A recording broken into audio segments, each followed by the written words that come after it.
Hero Raviteja అభిమానులతో పాటు సినీ ప్రియులంతా ఎంతో ఆసక్తిగా ఎదురుచూస్తున్న చిత్రం మాస్ జాతర. రవితేజ, శ్రీలీల జంటగా నటిస్తున్న ఈ చిత్రానికి భోగవారపు బాను దర్శకత్వం వహిస్తున్నారు.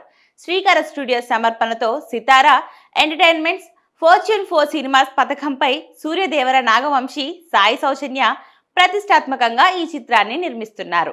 హాస్యం, భావోద్వేగాలు మరియు మాస్ అంశాలతో నిండిన వినోదభరితమైన కుటుంబ చిత్రంగా రూపుదిద్దుకుంటున్న మాస్ జాతర సినిమా భారీ అంచనాల నడుమ అక్టోబర్ 31న థియేటర్లలో అడుగుపెట్టనుంది. ఇక ఇప్పటికే విడుదలైన టీజర్ 2 పాటలకు విశేష స్పందన లభించింది.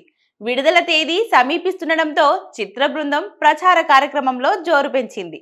ఈ క్రమంలోనే తాజాగా సుమతో కలిసి ఒక ఉల్లాసమైన మరియు వినోదాత్మక సంభాషణలో చిత్ర బృందం పాల్గొంది. మాస్ జాతర సినిమా ఎంతో ప్రత్యేకమైనదో తెలిపేలా వీరి సంభాషణ సాగింది. ఇక రవితేజ ఈ సినిమాలో తను పోషించిన ఆర్పిఎఫ్ రైల్వే పోలీస్ ఫోర్స్ అధికారి పాత్ర గురించి మాట్లాడుతూ ఇది తన సినీ ప్రయాణంలో సరికొత్త మరియు ప్రత్యేకమైన పాత్ర అని అభివర్ణించారు.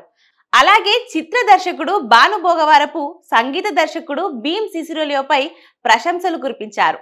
భాను ప్రతిభావంతుడని, చిత్రీకరణ సమయంలో కూడా సన్నివేశాన్ని ఇంకా మెరుగ్గా మలచడానికి ప్రయత్నిస్తుంటాడని, చాలా వేగంగా మార్పులు చేయగలడని కొనియాడారు. భీమ్స్ ఎంతో కృషి చేసి ఈ చిత్రానికి అద్భుతమైన సంగీతాన్ని అందించాడని రవితేజ తెలిపారు.